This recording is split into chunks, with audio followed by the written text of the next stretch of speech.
ਦਲੀਲ ਵਿੱਚ ਤੁਹਾਡਾ ਸਵਾਗਤ ਹੈ ਤੇ ਮੈਂ ਹਾਂ ਐਸਪੀ ਸਿੰਘ ਤੇ ਔਰਤਾਂ ਦੇ ਅੰਤਰਰਾਸ਼ਟਰੀ ਦਿਹਾੜੇ ਦੀ ਤੁਹਾਨੂੰ ਸਭਨਾਂ ਨੂੰ ਬਹੁਤ-ਬਹੁਤ ਵਧਾਈ। ਆਦਮੀਆਂ ਦੀ ਜ਼ਾਤ ਨੂੰ ਖਾਸ ਕਰਕੇ ਵਧਾਈ ਕਿਉਂਕਿ ਤੁਹਾਡੀ ਬੰਦ ਖਲਾਸੀ ਇੱਕ ਸਾਵੇਂ ਸਮਾਜ ਦੀ ਸਿਰਜਣਾ ਵਿੱਚ ਹੀ ਹੈ ਜਿਸ ਵਿੱਚ ਔਰਤ, ਮਰਦ ਤੇ ਤੀਸਰੇ ਸੈਕਸ ਵਾਲੇ ਸਭ ਬਰਾਬਰ ਹੋਣ। ਅੱਜ ਹਿੰਦੁਸਤਾਨ, ਇਹਦੀ ਰਾਜਨੀਤੀ, ਇਹਦਾ ਸਮਾਜ, ਇੱਥੋਂ ਤੱਕ ਇਹਦੀ ਆਰਥਿਕਤਾ ਜਿਸ ਕਿਸਮ ਦੇ ਸੰਕਟਾਂ ਨਾਲ ਜੂਝ ਰਹੇ ਨੇ ਤੇ ਜਿਹੋ ਜਿਹੀਆਂ ਚੁਣੌਤੀਆਂ ਸਾਹਮਣੇ ਨੇ, ਉਹਨਾਂ ਵਿੱਚੋਂ ਬਹੁਤ ਸਾਰੀਆਂ ਮੁਸ਼ਕਲਾਂ ਦੀਆਂ ਤੰਦਾਂ ਸਮਾਜ ਦੀ ਇਸ ਅਸਾਮੀ ਸਿਰਜਣਾ ਨਾਲ ਜਾ ਜੁੜਦੀਆਂ ਨੇ ਜਿਸ ਵਿੱਚ ਮਰਦ ਤੇ ਔਰਤ ਬਰਾਬਰ ਨਹੀਂ ਹਨ। ਹਾਲੀਆ ਰਾਜਨੀਤਿਕ ਦੌਰ ਵਿੱਚ ਅਸੀਂ ਔਰਤਾਂ ਦਾ ਵੱਡੇ ਪੱਧਰ ਤੇ ਉਭਾਰ ਵੇਖਿਆ। ਚੋਣਾਂ ਹੋਣ ਜਾਂ ਪੱਖਵੇਂ ਰਾਜਨੀਤਿਕ ਮੁੱਦੇ, ਔਰਤਾਂ ਅੱਗੇ ਵੱਧ ਕੇ ਹੁਣ ਕਥਾ ਦਾ ਹਿੱਸਾ ਬਣ ਰਹੀਆਂ ਹਨ। ਇਸ ਨੈਰੇਟਿਵ ਨੂੰ ਸ਼ੇਪ ਕਰ ਰਹੀਆਂ ਨੇ। ਇਹ ਦੇਸ਼, ਇਹ ਸਮਾਜ, ਤੁਹਾਡਾ ਦਿਮਾਗ ਕਿਵੇਂ ਸਿਰਜਿਆ ਜਾਵੇਗਾ, ਹੁਣ ਉਹ ਇਸ ਵਿੱਚ ਪੂਰਾ ਹਿੱਸਾ ਪਾਉਣ ਤੇ ਉਤਾਰੂ ਹਨ। ਬੇਟੀ ਪੜਾਓ, ਬੇਟੀ ਬਚਾਓ, ਉਜਵਲਾ ਯੋਜਨਾ, ਸਵੱਛ ਭਾਰਤ, ਟਾਇਲਟਸ ਦੀ ਕੰਸਟਰਕਸ਼ਨ, ਇਹ ਸਭ ਨਾਲ ਮੋਦੀ ਜੀ ਨੇ ਔਰਤ ਵੋਟਰਾਂ ਵਿੱਚ ਆਪਣੀ ਜਗ੍ਹਾ ਬਣਾਈ ਹੈ। ਔਰਤਾਂ ਦੀ ਵੱਡੀ ਸ਼ਮੂਲੀਅਤ ਅਰਵਿੰਦ ਕੇਜਰੀਵਾਲ ਨੂੰ ਦੁਬਾਰਾ ਕੁਰਸੀ ਤੱਕ ਲੈ ਕੇ ਆਈ ਹੈ।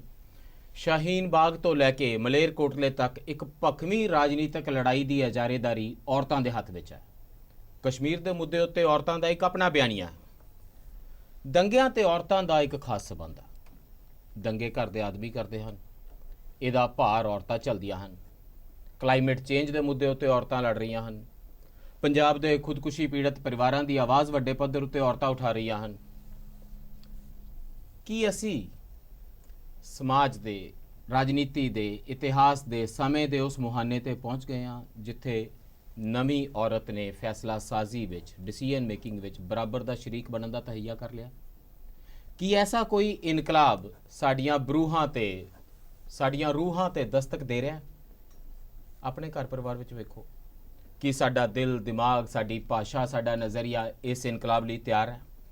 ਤੇ ਕੀ ਬਹੁਤ ਸਾਰੀਆਂ ਕੰਸਟਰਕਸ਼ਨਸ ਜਿਹੜੀਆਂ ਮੈਂ ਛੇਤੀ ਇੱਥੇ ਕਰ ਦਿੱਤੀਆਂ ਨੇ ਦਰਅਸਲ ਆਪਣੇ ਆਪ ਦੇ ਵਿੱਚ ਸਾਰਥਕ ਵੀ ਹਨ ਕਿ ਇਹ ਵੀ ਅਸਲ ਵਿੱਚ ਬਹੁਤ ਸਾਰੇ ਪ੍ਰਸ਼ਨਾਂ ਦੇ ਘੇਰੇ ਵਿੱਚ ਹਨ? ਇਸ ਸਭ ਤੇ ਚਰਚਾ ਕਰਨ ਲਈ ਅੱਜ ਸਾਡੇ ਨਾਲ ਨੇ ਪ੍ਰੋਫੈਸਰ ਨਵਪ੍ਰੀਤ ਕੌਰ। ਪ੍ਰੋਫੈਸਰ ਨਵਪ੍ਰੀਤ ਇੱਕ ਲੰਬੇ ਸਮੇਂ ਤੋਂ ਜੈਂਡਰ ਦੇ ਇਹਨਾਂ ਵਖਰੇਵਿਆਂ ਨੂੰ, ਇਹਨਾਂ ਕੰਟੈਸਟਡ ਪੋਜੀਸ਼ਨਸ ਨੂੰ ਅਤੇ ਔਰਤਾਂ ਤੇ ਮਰਦਾਂ ਦਾ ਕੋਈ ਬਰਾਬਰ ਸਮਾਜ ਜੇ ਹੋਵੇਗਾ ਤਾਂ ਕਿਹੋ ਜਿਹਾ ਹੋਵੇਗਾ, ਇਸ ਤਸੱਵਰ ਨਾਲ ਬੜੀ ਨੇੜਿਓਂ ਨਜਿੱਠਦੇ ਆ ਰਹੇ ਨੇ। ਸਾਡੇ ਨਾਲ ਜੁੜ ਰਹੇ ਨੇ ਅਰਜੁਨ ਸ਼ੇਰੌਨ ਜੀ। ਅਰਜੁਨ ਸ਼ੇਰੌਨ ਜੀ ਪੇਸ਼ੇ ਤੋਂ ਵਕੀਲ ਨੇ, ਵਕਾਲਤ ਕਰਦੇ ਨੇ। ਇਹ ਨਾਗਰਿਕ ਅਧਿਕਾਰਾਂ ਦੀ ਲੜਾਈ ਦੇ ਵਿੱਚ ਮੂਹਰਲੀਆਂ ਸਫਾਂ ਵਿੱਚ ਹੋ ਕੇ ਲੜਦੇ ਨੇ। PUCL ਦੇ ਨੈਸ਼ਨਲ ਆਰਗੇਨਾਈਜ਼ਿੰਗ ਸੈਕਟਰੀ ਨੇ। ਸਾਡੇ ਨਾਲ ਜੁੜ ਰਹੇ ਨੇ ਅਦਿਤੀ ਸ਼ੇਰੌਨ ਜੀ। ਅਦਿਤੀ ਇੱਕ ਯੰਗਰ ਡੈਮੋਗ੍ਰਾਫਿਕ ਨੂੰ ਰਿਪਰੈਜ਼ੈਂਟ ਕਰਦੇ ਨੇ, ਵਕਾਲਤ ਦੇ ਪੇਸ਼ੇ ਨਾਲ ਜੁੜੇ ਹੋਏ ਨੇ ਔਰ ਜੈਂਡਰ ਦੇ ਮੁੱਦਿਆਂ ਨਾਲ ਵਰ੍ਹਿਆਂ ਤੋਂ ਲਗਾਤਾਰ ਨਜਿੱਠ ਰਹੇ ਨੇ। ਪ੍ਰੋਫੈਸਰ ਨਵਪ੍ਰੀਤ, ਤਾਂ ਕੁਝ ਮੈਂ ਛੇਤੀ ਨਾਲ ਕੰਸਟਰਕਸ਼ਨਸ ਕਰ ਦਿੱਤੀਆਂ ਨੇ, ਕੁਝ ਜਨਰਲਾਈਜੇਸ਼ਨਸ ਡਿਬੇਟ ਲਈ ਜ਼ਰੂਰੀ ਹੁੰਦੀਆਂ ਨੇ, ਤੁਸੀਂ ਇਹ ਵੀ ਮੰਨ ਲਵੋ, ਪਰ ਇੱਕ ਜਨਰਲ ਉਭਾਰ ਔਰਤਾਂ ਦਾ ਵੇਖਣ ਵਿੱਚ ਆ ਰਿਹਾ। ਰਾਜਨੀਤੀ ਦੇ ਵਿੱਚ ਵੀ ਮੈਂ ਮਤਲਬ ਜੇ ਕੁਇਕਲੀ ਅਸੀਂ ਇਲੈਕਸ਼ਨ ਦੇ ਡਾਟੇ ਵੀ ਦੇਖੀਏ ਤਾਂ ਪਿਛਲੇ ਜਿਹੜੇ 4 ਕੁ ਦਹਾਕੇ ਸੀ ਪਹਿਲੇ ਵਾਲੇ, ਉਹਦੇ ਵਿੱਚ ਮਰਦ ਜ਼ਿਆਦਾ ਵੋਟਾਂ ਪਾਉਂਦੇ ਸੀ, ਔਰਤਾਂ ਦੀ ਸ਼ਮੂਲੀਅਤ ਘੱਟ ਹੁੰਦੀ ਸੀ। ਫਿਰ ਔਰਤ ਵੋਟਰਾਂ ਦਾ ਰੁਝਾਨ ਵਧਣਾ। ਹੁਣ ਤੁਸੀਂ ਦੇਖੋ ਹਰ ਵਾਰੀ ਜਿੱਥੇ ਇਲੈਕਸ਼ਨ ਹੁੰਦੀ ਹੈ ਲੋਕ ਪਹਿਲਾਂ ਪੁੱਛਦੇ ਨੇ ਵਿਮਨ ਨੇ ਕਿੰਨੀਆਂ ਵੋਟ ਕਾਸਟ ਕੀਤੀਆਂ ਜੀ, ਕੀ ਮੈਨ ਤੋਂ ਜ਼ਿਆਦਾ ਕੀਤੀਆਂ ਜੀ।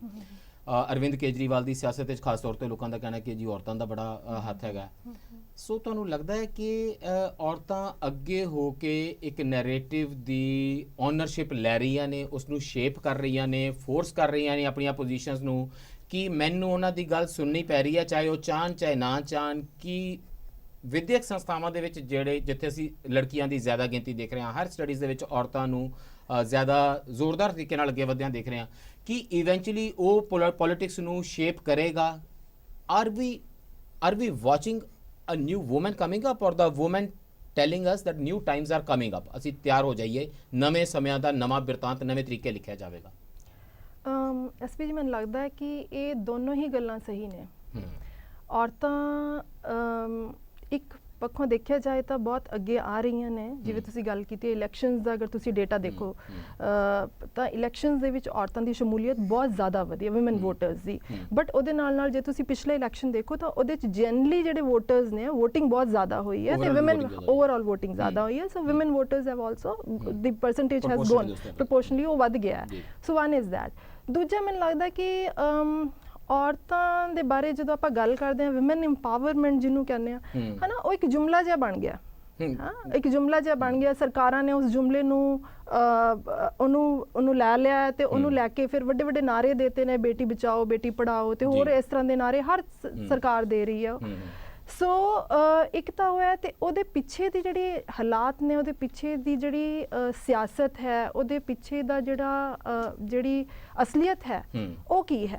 ਹਾਂ ਤੇ ਉਹਦੇ ਨਾਲ ਸਾਨੂੰ ਇਹ ਦੇਖਣਾ ਹੋਏਗਾ ਕਿ ਇਸ ਦੇਸ਼ ਦੇ ਵਿੱਚ ਜਿਹੜੀ ਫੈਮਿਨਿਸਟ ਮੂਵਮੈਂਟ ਹੈ, ਹਾਂ ਉਹਦੇ ਜਿਹੜੇ ਸਟਰਗਲਸ ਨੇ, ਉਹ ਸਟਰਗਲਸ ਬਹੁਤ ਅਲੱਗ ਤਰ੍ਹਾਂ ਦੇ ਸਟਰਗਲਸ ਰਹੇ ਨੇ। ਇਹ ਚੰਗੀ ਗੱਲ ਹੈ ਇੱਕ ਪਾਸੇ ਕਿ ਤੁਸੀਂ ਉਹਨੂੰ ਮੇਨ ਸਟ੍ਰੀਮ ਪੋਲਿਟਿਕਸ ਦੇ ਡਿਸਕੋਰਸ ਦਾ ਹਿੱਸਾ ਬਣਾ ਲਿਆ। ਜਦੋਂ ਤੁਸੀਂ ਰਾਜਨੀਤੀ 'ਚ ਗੱਲ ਕਰਦੇ ਹੋ ਤਾਂ ਤੁਹਾਨੂੰ ਪਤਾ ਹੈ ਕਿ ਹੁਣ ਤੁਹਾਨੂੰ ਔਰਤ ਬਾਰੇ ਵੀ ਗੱਲ ਕਰਨੀ ਪਏਗੀ। ਉਹ ਜਿਹੜਾ ਡਿਸਕੋਰਸ ਹੈ ਉਹ ਪਹਿਲੇ ਵਾਲਾ ਡਿਸਕੋਰਸ ਉਹਨੂੰ ਸਬਸਿਊਮ ਕਰ ਰਿਹਾ, ਉਹਨੂੰ ਆਪਣੇ ਅੰਦਰ ਸਮਾ ਰਿਹਾ ਕਿ ਇਹ ਉਸ ਡਿਸਕੋਰਸ ਨੂੰ ਚੇਂਜ ਕਰ ਰਿਹਾ। ਪਰ ਹਾਂਜੀ, ਪਰ ਇਹਦੇ ਨਾਲ ਰਿਐਲਿਟੀ ਇਹ ਵੀ ਹੈ ਕਿ ਜੇ ਤੁਸੀਂ ਪੋਲਿਟਿਕਸ ਦਾ ਅੱਜ ਦੇ ਦੌਰ ਦੇ ਵਿੱਚ ਉਹਦੀ ਨੇਚਰ ਦੇਖੋ ਤਾਂ ਔਰਤ ਦੇ ਉੱਤੇ ਹਮਲਾ ਸਭ ਤੋਂ ਜ਼ਿਆਦਾ ਹੈ। ਉਹ ਸ਼ਹੀਨ ਬਾਗ 'ਚ ਬੈਠੀ ਔਰਤ ਤੇ ਵੀ ਹਮਲਾ ਹੈ, ਉਹ ਦੰਗਿਆਂ ਦੇ ਵਿੱਚ ਜੋ ਵੀ ਵਾਇਲੈਂਸ ਹੋ ਰਿਹਾ ਹੈ ਇਸ ਦੇਸ਼ ਦੇ ਵਿੱਚ, ਉੱਥੇ ਔਰਤ ਦੇ ਉੱਤੇ ਹਮਲਾ ਹੈ। ਸੋ ਇੱਕ ਤਰੀਕੇ ਨਾਲ ਤੁਸੀਂ ਇੱਕ ਜੁਮਲੇ ਦੀ ਤਰ੍ਹਾਂ ਔਰਤਾਂ ਦੇ ਜਿਹੜੇ ਅਧਿਕਾਰ ਨੇ, ਉਹਨਾਂ ਦੇ ਹੱਕਾਂ ਦੀ ਗੱਲ ਨੂੰ ਤਾਂ ਲੈ ਕੇ ਆਏ ਹੋ ਬਹੁਤ ਅੱਗੇ, ਪਰ ਉਹਦੇ ਪਿੱਛੇ ਦੀ ਸਿਆਸਤ ਜਿਹੜੀ ਹੈ ਉਹ ਬਹੁਤ ਖਤਰਨਾਕ ਵੀ ਹੈ ਉਹਦੇ ਨਾਲ। ਤੇ ਉੱਥੇ ਤੁਸੀਂ ਜਿਹੜੇ ਸਵਾਲ ਨੇ, ਜਿਹੜੇ ਫੈਮਿਨਿਸਟ ਮੂਵਮੈਂਟ ਨੇ ਇਸ ਦੇਸ਼ ਦੇ ਵਿੱਚ ਚੱਕੇ ਸੀ, ਉਹ ਵੱਡੇ ਲਾਰਜਰ ਬ੍ਰੌਡਰ ਸਵਾਲ ਨੇ, ਜਿੱਥੇ ਕਿ ਤੁਸੀਂ ਗੱਲ ਕਰਦੇ ਹੋ ਇਕੱਠੇ ਹੋ ਕੇ ਵਧਣ ਦੀ। ਤੁਸੀਂ ਕਮਿਊਨਿਜ਼ਮ ਦੀ ਗੱਲ ਨਹੀਂ ਕਰਦੇ ਹੋ, ਸੰਪਰਦਾਇਕ ਹੋਣ ਦੀ ਗੱਲ ਨਹੀਂ ਕਰਦੇ ਹੋ। ਜਿਹੜੀ ਨਾਰੀਵਾਦੀ ਇਸ ਦੇਸ਼ ਦੀ ਮੂਵਮੈਂਟ ਸੀ, ਉਹਨੇ ਗੱਲ ਬਹੁਤ ਵੱਡੇ ਪੱਧਰ ਤੇ ਕੀਤੀ ਸੀ। ਉਹਨੇ ਇਹਨਾਂ ਛੋਟੀਆਂ ਜਿਹੜੇ ਜਿਨ੍ਹਾਂ 'ਚ ਤੁਸੀਂ ਸਮਾਜ ਨੂੰ ਵੰਡ ਰਹੇ ਹੋ ਆਈਡੈਂਟੀਟੀਜ਼ ਨੇ, ਜਿਹੜੀ ਫੈਮਿਨਿਜ਼ਮ ਦੀ ਜਿਹੜੀ ਮੂਵਮੈਂਟ ਸੀ, ਔਰਤ ਅਧਿਕਾਰਾਂ ਦੀ, ਵਿਮਨ ਦੀ ਸਪੇਸਿਸ ਤੱਕ ਐਕਸੈਸ ਦੀ, ਵੱਖ-ਵੱਖ ਡੋਮੇਨਸ 'ਤੇ ਜਾਣ ਦੀ, ਉਹਨੂੰ ਸੌੜਿਆਂ ਕਰਕੇ ਭਾਈਓ ਤੇ ਬਹਿਨੋਂ ਤੱਕ ਹੀ ਔਰਤਾਂ ਦੀ ਸ਼ਮੂਲੀਅਤ ਜਿਹੜੀ ਇਹ ਕਰ ਦਿੱਤੀ ਗਈ ਹੈ। ਹਾਂਜੀ, ਤੇ ਦੂਜਾ ਜਿਵੇਂ ਇੱਕ ਬਹੁਤ ਇੱਕ ਤੇਜ਼ ਆਵਾਜ਼ ਉੱਠਦੀ ਹੈ ਜੀ ਰੇਪ ਦੇ ਖਿਲਾਫ, ਹੈ ਨਾ, ਹੁਣ ਵੀ ਬਹੁਤ ਗੱਲ ਹੋ ਰਹੀ ਹੈ ਜੀ ਇਹ ਰੇਪਿਸਟ ਨੇ, ਇਹਨਾਂ ਨੂੰ ਫਾਂਸੀ ਦਿਓ। ਜੇ ਤੁਸੀਂ ਫੈਮਿਨਿਸਟ ਮੂਵਮੈਂਟ ਨੂੰ ਦੇਖੋ ਜਾਂ ਉਹਦੇ ਜਿਹੜੇ ਆਰਗੂਮੈਂਟਸ ਨੇ ਉਹਨੂੰ ਧਿਆਨ ਨਾਲ ਦੇਖੋ ਤਾਂ ਉਹਦੇ 'ਚ ਇੱਦਾਂ ਹੈ ਕਿ yes we are against rape, but at the same time we want, ਅਸੀਂ ਚਾਹੁੰਦੇ ਹਾਂ ਕਿ ਜਿਹੜੀਆਂ ਸਾਡੀਆਂ ਸਰਕਾਰਾਂ ਨੇ ਉਹ ਅਕਾਊਂਟੇਬਲ ਬਣਨ ਤੇ ਘੱਟੋ ਘੱਟ ਜਿਹੜੀਆਂ ਸੜਕਾਂ ਨੇ ਇਹ ਰਾਤ ਨੂੰ ਬਿਲਕੁਲ ਹਨੇਰੀਆਂ ਹੋਈਆਂ ਰਹਿੰਦੀਆਂ ਨੇ ਤੇ ਆ ਕੇ ਸਟਰੀਟ ਲਾਈਟਸ ਲਾ ਦੇਣ ਤੇ ਉਹਦੇ ਨਾਲ ਇਹ ਗੱਲਾਂ ਨਾ ਕਰਨ। ਸਿਰਫ ਇੱਥੋਂ ਤੱਕ ਲਿਮਿਟਡ ਹੈ ਵੀ ਰੇਪਿਸਟ ਨੂੰ ਲਟਕਾ ਦਿਓ ਫਾਂਸੀ ਤੇ, ਚੌਂਕ 'ਚ ਲਟਕਾਓ ਬੈਟਰ ਹੈ। ਤੇ ਫੈਮਿਨਿਸਟ ਦੀਆਂ ਡਿਮਾਂਡ ਜ਼ਰਾ ਅਲੱਗ ਰੇਪ ਕਲਚਰ ਉਸ ਤਰ੍ਹਾਂ ਹੀ ਰਿਹਾ। ਬਿਲਕੁਲ। Arjun, is there still hop?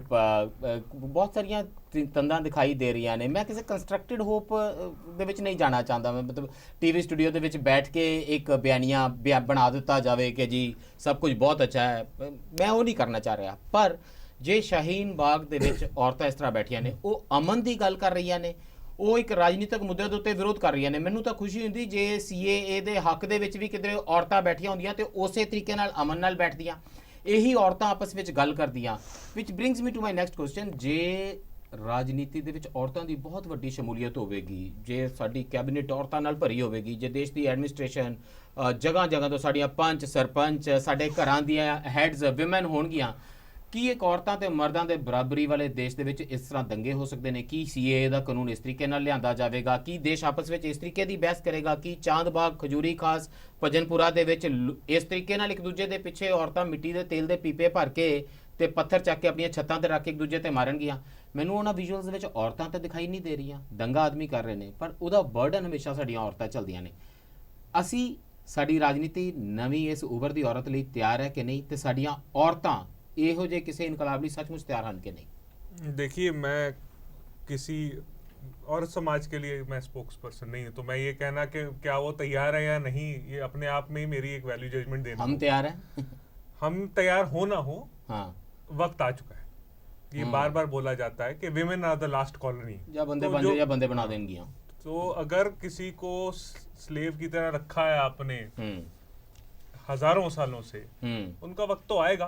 आज जब मैं थोड़ी बहुत रिसर्च की थी, आपके पास भी वो फिगर्स होंगे, हम कई बार बात करते हैं, शो पे भी कह चुका हूँ, 10% पॉलिटिकल पावर, इकोनॉमिक पावर ये औरतों के पास है, सोशल पावर। ये इसका कारण ये है, आज के दिन में 10% बैंक अकाउंट उनके पास है, 10% प्रॉपर्टी उनके पास है, 10% IAS अफसर हमारे औरतें हैं, 10% से कम जजेस हाई कोर्ट की औरतें हैं, 10% से कम ministers, council minister, MLA, MP हैं, ਇੰਨੀਆਂ ਹਜ਼ਮ ਨਹੀਂ ਹੋ ਰਹੀਆਂ ਸਾਨੂੰ और 50% तकलीफ दे रहा बिल्कुल, आज तक वो 33% वाला बिल ठंडे बस्ते से नहीं निकला है। है। और ये कई लोगों ने कहा है कि जो आज की सरकार है, आरएसएस बीजेपी की सरकार है, ये एक मर्दाना, मस्कुलर, पेट्रियार्कल, पितृ सत्ता की सरकार है, उसी चीज को ये आगे चलाती है। तो आपके पास नौकरी ना हो पर आपकी मर्दानगी जो है वो सुदृढ़ रहेगी, वो कायम रहेगी। इसका जो ਕੋਈ ਔਰਤ ਸਿਆਸਤਦਾਨ ਇਹ ਨਹੀਂ ਕਹੇਗੀ ਕਿ ਮੇਰਾ 56 ਇੰਚ ਦਾ ਸੀਨਾ ਹੈ, ਮੈਂ ਪਾਕਿस्तान ਦੇ ਫਟੇ ਚੱਕ ਦਿਆਂਗੇ, ਅਸੀਂ ਬਹੁਤ ਤਕੜੇ ਹਾਂ, ਅਸੀਂ ਤਬਾਹ ਕਰ ਦਿਆਂਗੇ, वो डिबेट शायद डिफरेंट होएगा। आपने जो तेलंगाना की भी बात की कि एक औरत के साथ रेप होता है, मर्डर किया जाता है, और अगले दिन मर्दाना रिस्पांस, मस्कुलर रिस्पांस दिखता है। मस्कुलर रिस्पांस कश्मीर में दिखाया जाता है, मर्दाना रिस्पांस दिखाया जाता है। तो इसका काउंटर क्या था जो पिछले 10 सालों से चल रहा था या उससे पहले चल रहा था कश्मीर की तरफ अप्रोच? क्या वो था?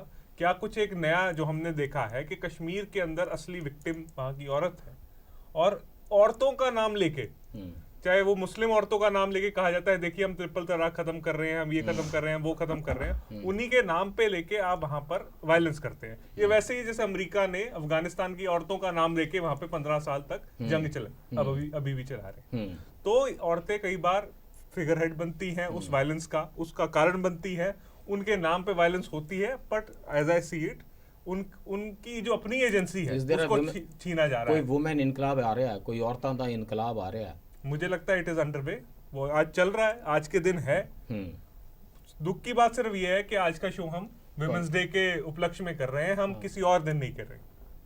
ਇਹਦੇ ਤੇ ਇੰਨਾ ਅਫਸੋਸ ਹੈ, ਮਤਲਬ तो इनकलाब जो मैं है, ये चाह नहीं सी रहा भी इनकलाब औरतां स्टूडियो ਦਾ में ਦਿਨ नहीं आएगा। ਕਨਫੈਸ਼ਨਲ ਸਟੇਟਮੈਂਟ ਦਾ ਦਿਨ ਬਣ ਜੇ, ਪਰ ਸੱਚ ਇਹ ਹੈ ਆਲ ਆਫ ਯੂ, ਖਾਸ ਤੌਰ ਤੇ ਨਾਪ੍ਰੀਤ ਤੇ ਅਦਿਤੀ ਜੀ ਤੇ ਸਾਰੀਆਂ ਔਰਤ ਵਿਊਅਰ ਜਿਹੜੀਆਂ ਦੇਖ ਰਹੀਆਂ ਨੇ, ਵੀ ਜਿਸ ਵੇਲੇ ਤੁਸੀਂ ਟੀਵੀ ਸਟੂਡੀਓਜ਼ ਦੇ ਵਿੱਚ ਅਚਾਨਕ ਸਾਰਾ ਪੈਨਲ ਔਰਤਾਂ ਦਾ ਦੇਖੋ ਤਾਂ ਸਮਝ ਲਓ ਕਿ ਔਰਤਾਂ ਦੇ ਮੁੱਦਿਆਂ ਦੇ ਉੱਤੇ ਕੋਈ ਡਿਬੇਟ ਹੋਣਾ ਹੈ।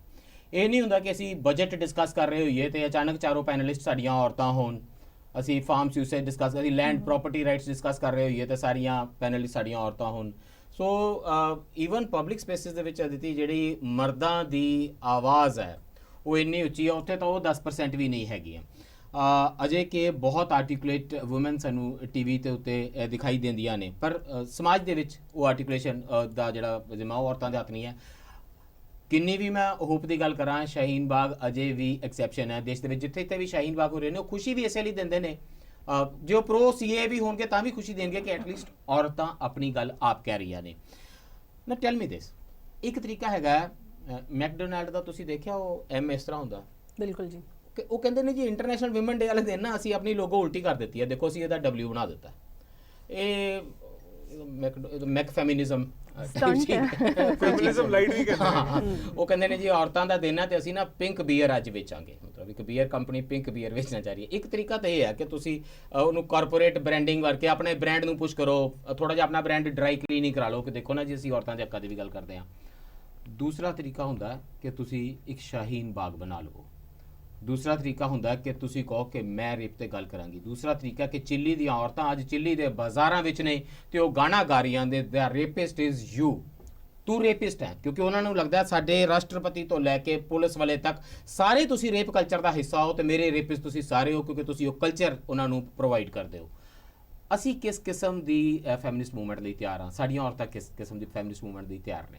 ਮੈਂ ਆਪਣੀ ਗੱਲ ਇਸ ਤਰ੍ਹਾਂ ਸ਼ੁਰੂ ਕਰਾਂਗੀ ਕਿ ਤੁਸੀਂ ਕਿਹਾ ਕਿ ਦਿਹਾੜੇ ਵਾਲੇ ਦਿਨ ਅੱਜ ਵਿਮਨਸ ਡੇ ਮਨਾ ਰਹੇ ਹਾਂ ਤੇ ਮੈਕਡੋਨਲਡ ਜਿਹੜੇ ਵੱਡੇ ਬ੍ਰਾਂਡ ਨੇ ਉਹ ਸਿਰਫ ਇੱਕ ਦਿਨ ਐਮ ਨੂੰ ਉਲਟਾ ਕਰ ਦੇਣਗੇ ਤੇ ਪਿੰਕ ਬੀਅਰ ਵੇਚਣਗੇ। ਜੇ ਅਸੀਂ ਆਸ-ਪਾਸ ਵੀ ਆਪਣੇ ਦੇਖੀਏ, ਅਸੀਂ ਇਹ ਦਿਹਾੜਾ ਕਿਵੇਂ ਮਨਾ ਰਹੇ ਹਾਂ?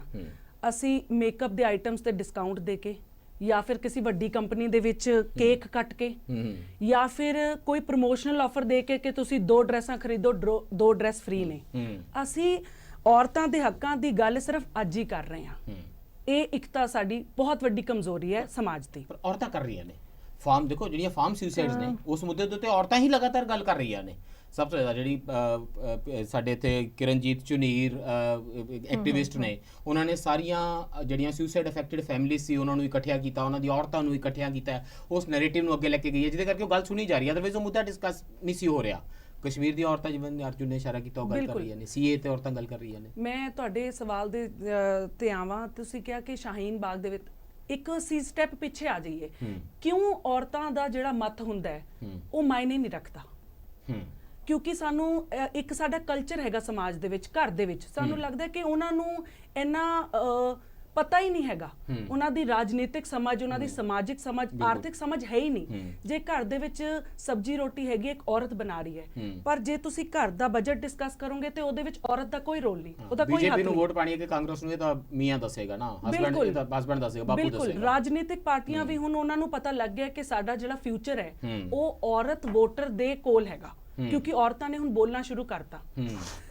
ਸੀਏ ਦੇ ਖਿਲਾਫ ਤੇ ਭਾਰਤ ਦੇ ਵਿੱਚ ਬਹੁਤ ਜਗ੍ਹਾ ਪ੍ਰੋਟੈਸਟ ਹੋ ਰਿਹਾ, ਪਰ ਸ਼ਾਹੀਨ ਬਾਗ ਕਿਉਂ ਇੰਪੋਰਟੈਂਟ ਹੈ? ਕਿਉਂਕਿ ਉੱਥੇ ਔਰਤਾਂ, ਆਮ ਔਰਤਾਂ ਜਿਹੜੀ ਘਰ ਦੇ ਵਿੱਚ ਸਿਲਾਈ ਬੁਣਾਈ, ਹਾਊਸ ਵਾਈਫਸ ਨੇ, ਜਿਨ੍ਹਾਂ ਨੂੰ ਲੋਕਾਂ ਨੂੰ ਲੱਗਦਾ ਕਿ ਇਹਨਾਂ ਨੂੰ ਤਾਂ ਕੁਝ ਪਤਾ ਹੀ ਨਹੀਂ ਹੋਣਾ। ਸਿਲਾਈ ਬੁਣਾਈ ਦੀ ਗੱਲ ਕਰਨੀ ਸੀ, ਸਿੱਧੇ ਮੋਦੀ ਤੇ ਅਮਿਤ ਸ਼ਾਹ ਨੂੰ ਕੁਐਸਚਨ ਕਰਦੀ ਹੈ। ਬਿਲਕੁਲ, ਮੈਂ ਅਨੁਪਮ ਖੇਰ ਜੀ ਦੀ ਪਰਸੋਂ ਇੱਕ ਵੀਡੀਓ ਦੇਖ ਰਹੀ ਸੀ, ਉਹਨਾਂ ਨੇ ਕਿਹਾ ਕਿ ਅਜੇ ਤੱਕ ਦੇਸ਼ ਨੂੰ ਇਹ ਨਹੀਂ ਪਤਾ ਕਿ ਸ਼ੌਚ ਬਾਹਰ ਖੁੱਲੇ 'ਚ ਨਹੀਂ ਕਰਨਾ। ਇੰਨਾ ਪੈਸਾ ਅਸੀਂ ਲਗਾਤਾ, ਇਹਨਾਂ ਨੂੰ GST ਬਾਰੇ ਨਹੀਂ ਪਤਾ, ਇਹਨਾਂ ਨੂੰ 2 ਦਿਨਾਂ 'ਚ ਪਤਾ ਲੱਗ ਗਿਆ ਕਿ CA ਦਾ ਵਿਰੋਧ ਕਿਉਂ ਕਰਨਾ ਹੈ। ਤੁਸੀਂ ਦੇਖੋ ਇਸ ਨੈਰੇਟਿਵ ਦੇ ਵਿੱਚ ਉਹ ਇੱਕ ਹੋਰ ਗੱਲ ਕਹਿ ਰਹੇ ਹੈ ਕਿ ਇਹ ਜਿਹੜੀ ਸ਼ਾਹੀਨ ਬਾਗ ਦੇ ਵਿੱਚ ਔਰਤਾਂ ਬੈਠੀਆਂ, ਇਹਨਾਂ ਦੀ ਸਮਝ ਹੀ ਨਹੀਂ ਹੈ। ਉਹਨਾਂ ਨੂੰ ਔਰਤਾਂ ਦੀ ਸਿਆਣਪ ਤੇ ਹੈਰਾਨੀ ਹੋ ਰਹੀ ਹੈ। ਬਿਲਕੁਲ ਹੈਰਾਨੀ ਤਾਂ ਹੋਏਗੀ ਨਾ, ਜਦ ਅਸੀਂ ਇੰਨਾ ਸਮਾਂ ਕੁਝ ਸਿਖਾਇਆ ਨਹੀਂ ਤੇ ਸਿੱਖ ਕਿੱਥੋਂ ਗਈਆਂ ਨੇ ਕਿ ਇਹ ਰਾਜਨੀਤਿਕ ਮੁੱਦਿਆਂ ਤੇ ਗੱਲ ਕਿਵੇਂ ਕਰਨੀਆਂ ਨੇ, ਇਹਨਾਂ ਨੇ ਆਪਣਾ ਇੱਕ ਪੱਖ ਕਿਵੇਂ ਬਣਾ ਲਿਆ, ਇਹ ਕਿਵੇਂ ਅਸਾਮ ਤੋਂ ਲੈ ਕੇ ਅਫਸਪਾ ਤੇ ਸਵਾਲ ਕਰ ਰਹੀਆਂ ਨੇ, ਇਹ ਕਸ਼ਮੀਰ ਦੇ ਵਿੱਚ 370 ਤੇ ਸਵਾਲ ਕਰ ਰਹੀਆਂ ਨੇ, ਇਹ ਸਵਾਲ ਕਿਵੇਂ ਕਰ ਰਹੀਆਂ ਨੇ।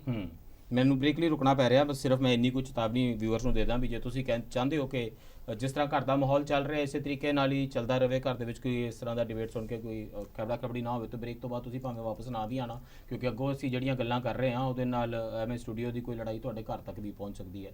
ਗੱਲ ਖੁੱਲੀ ਕਰਨੀ ਹੈ, ਤੇ ਜੇ ਔਰਤਾਂ ਤੁਹਾਡੇ ਨਾਲ ਬੈਠੀਆਂ ਨੇ ਘਰ ਦੀਆਂ ਤੇ ਡਿਬੇਟ ਦੇਖ ਰਹੀਆਂ ਨੇ, ਤਾਂ ਫਿਰ ਕੁਝ ਟਫ ਸਵਾਲਾਂ ਲਈ ਤਿਆਰ ਰਹਿਣਾ। ਬ੍ਰੇਕ ਤੋਂ ਬਾਅਦ ਮਿਲਦੇ ਹਾਂ।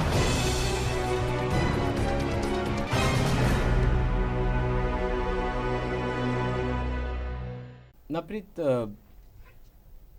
ਇਹ ਕਿਹਾ ਜਾਂਦਾ ਕਿ ਵਿਮਨ ਜਿਹੜੀਆਂ ਨੇ ਉਹਨਾਂ ਕੋਲ ਦਬੇ ਹੋਣ ਦਾ, ਦਬਾਏ ਜਾਣ ਦਾ ਇੰਨਾ ਜ਼ਬਰਦਸਤ ਐਕਸਪੀਰੀਅੰਸ ਹੈ। ਮਤਲਬ ਸਾਨੂੰ ਤਾਂ ਲੱਗਦਾ ਹੋਏਗਾ ਵੀ ਅਸੀਂ ਆਜ਼ਾਦ ਹੋ ਗਏ, ਅੰਗਰੇਜ਼ ਚਲੇ ਗਏ, ਪਰ ਵਿਮਨ ਦੀ ਆਜ਼ਾਦੀ ਦੇ ਮਾਇਨੇ ਹੋਰ ਸੀਗੇ। ਉਹਨਾਂ ਦੇ ਅੰਗਰੇਜ਼ ਤੇ ਘਰ ਘਰ ਬੈਠੇ ਹੋਏ ਨੇ ਨਾ, ਜਿਨ੍ਹਾਂ ਨੇ ਹਰ ਵੇਲੇ ਦਬਾ ਕੇ ਰੱਖਿਆ, ਜਿਹੜੇ ਫੈਸਲਾ ਕਰਨਗੇ ਤੁਸੀਂ ਕੀ ਪਾਓਗੀਆਂ, ਕਿੱਥੇ ਜਾਓਗੀਆਂ, ਕਿੰਨੇ ਵਜੇ ਤੱਕ ਘਰ ਆ ਜਾਓਗੀਆਂ। ਅੰਗਰੇਜ਼ਾਂ ਦੀ ਆਜ਼ਾਦੀ ਅਜੇ ਇਸ ਤੋਂ ਜ਼ਿਆਦਾ ਸੀਗੀ ਜਿਸ ਵੇਲੇ ਗਏ ਸੀਗੇ, ਉਸ ਤੋਂ ਅਸੀਂ ਘੱਟ ਆਜ਼ਾਦੀ ਅਜੇ ਆਪਣੀਆਂ ਵਿਮਨ ਨੂੰ ਦਿੰਦੇ ਹਾਂ। ਸੋ ਓਪਰੇਸ਼ਨ ਦੇ ਨਾਲ ਜਿਹੜੀ ਉਹਨਾਂ ਦੀ ਵਾਕਫੀਅਤ ਹੈ ਉਹ ਕਾਫੀ ਡੂੰਘੀ ਹੈ। ਕੀ ਇਹ ਇੱਕ ਕਾਰਨ ਹੈ ਕਿ ਸ਼ਾਹੀਨ ਬਾਗ ਦੇ ਵਿੱਚ ਵਿਮਨ ਇਸ ਤਰ੍ਹਾਂ ਦੀਆਂ ਨੇ, ਉਹ CAA NRC ਦੇ ਜੋ ਨਤੀਜੇ ਨਿਕਲਣਗੇ ਇਸ ਨੂੰ ਜ਼ਿਆਦਾ ਨੇੜਿਓਂ ਸਮਝਦੀਆਂ ਨੇ, ਕਿਉਂਕਿ ਉਹਨਾਂ ਨੇ ਡਿਸਐਨਫਰੈਂਚਾਈਜ਼ਮੈਂਟ ਦਾ ਇਹ ਜਿਹੜਾ ਅਭਿਆਸ ਹੈ ਇਹ ਨਿਤ ਜਿਉਂਦੀਆਂ ਨੇ ਕਿ ਜਿੱਥੇ ਮੈਂ ਸ਼ਕਤੀਹੀਨ ਆ, ਮੈਂ ਤੇ ਹਰ ਰੋਜ਼ ਹੀ ਸ਼ਕਤੀਹੀਨ ਆ।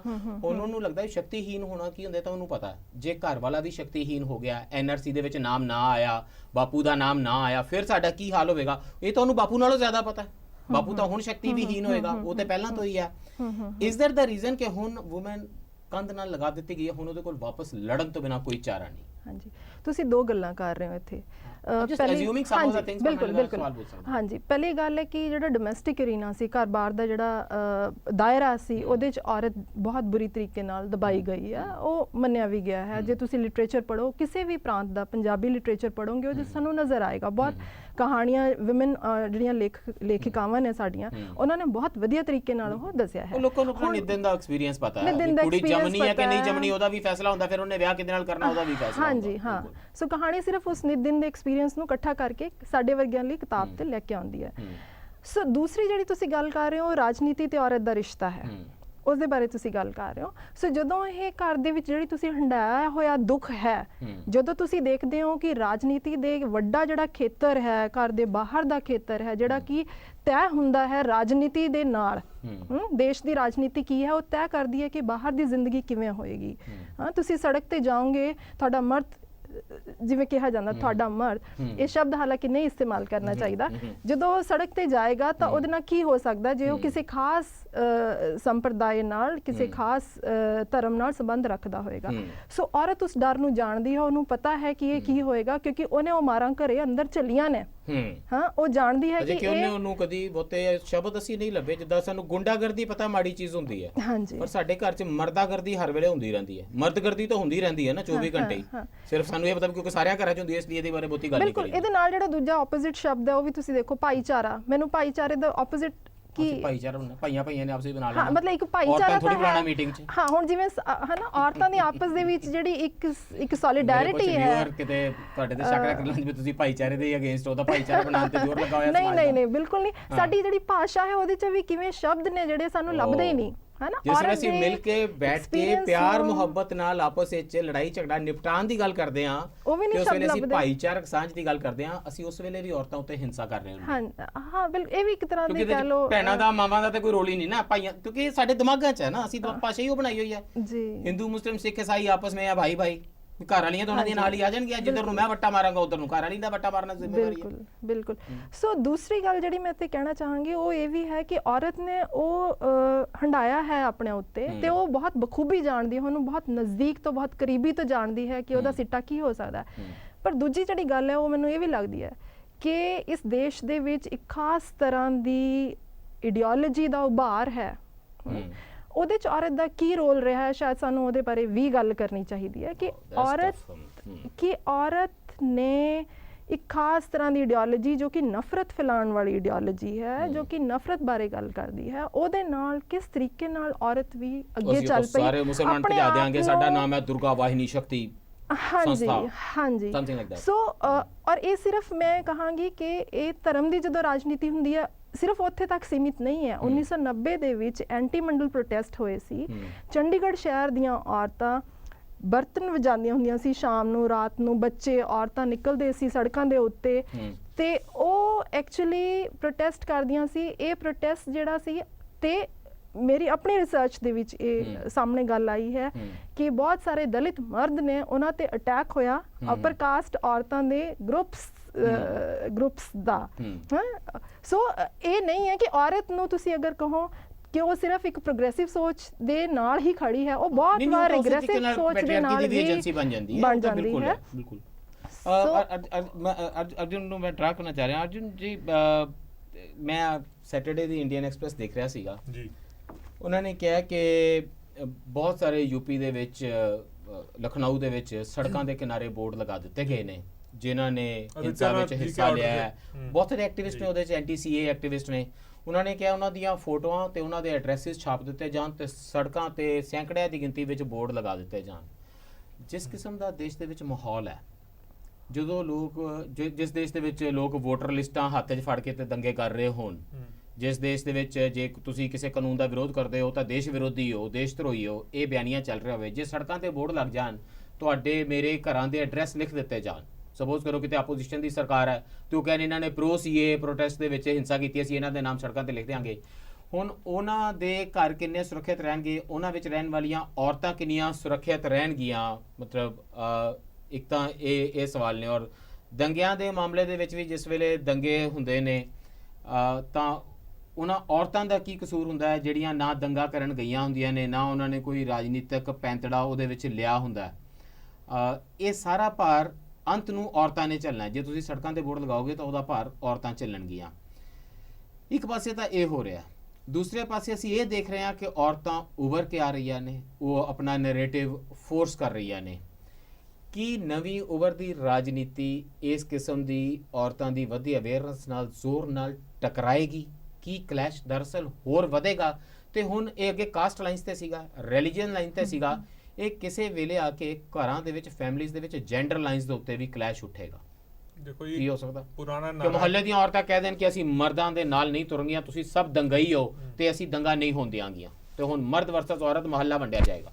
ਇਹ ਵੀ ਹੋ ਸਕਦਾ। ਕਾਸ਼ ਉਹ ਦਿਨ ਆਏ, ਕਾਸ਼ ਜੰਗ ਵੀ ਹੋ ਹੀ ਜਾਏ। बिल्कुल नहीं, वो पुराना फेमिनिज्म का एक नारा है कि पर्सनल इज पॉलिटिकल, कि ਤੁਹਾਡੀ ਰਾਜਨੀਤੀ ਬਿਲਕੁਲ ਨਿੱਜੀ ਹੁੰਦੀ ਹੈ, आपके घर से ही निकलती है। ਬਿਲਕੁਲ ਤੁਹਾਡੀ ਰਾਜਨੀਤੀ ਫੈਸਲਾ ਕਰਦੀ ਹੈ ਕਿ ਕੁੜੀ ਧੀ ਦਾ ਵਿਆਹ ਤੁਸੀਂ ਕਾਸਟ ਦੇਖ ਕੇ ਕਰਨਾ ਹੈ ਕਿ ਨਹੀਂ ਕਰਨਾ, ਮੁੰਡੇ ਦੀ ਜ਼ਮੀਨ ਦੇਖ ਕੇ ਕਰਨਾ ਕਿ ਨਹੀਂ ਕਰਨਾ, ਕਿ ਕੁੜੀ ਦੀ मोहब्बत देख के करना। आपने जो राजनीति है। आपने जो बात की यूपी की, मैं ये इस पे नहीं जाऊंगा कि कितने सीए प्रोटेस्टर विमेन थी, उसमें काफी लोग तो विमेन थे, काफी विमेन एक्टिविस्ट थी जिनकी फोटो लगाई गई और उन पे क्या असर होगा वगैरह, कितना इलीगल है जी।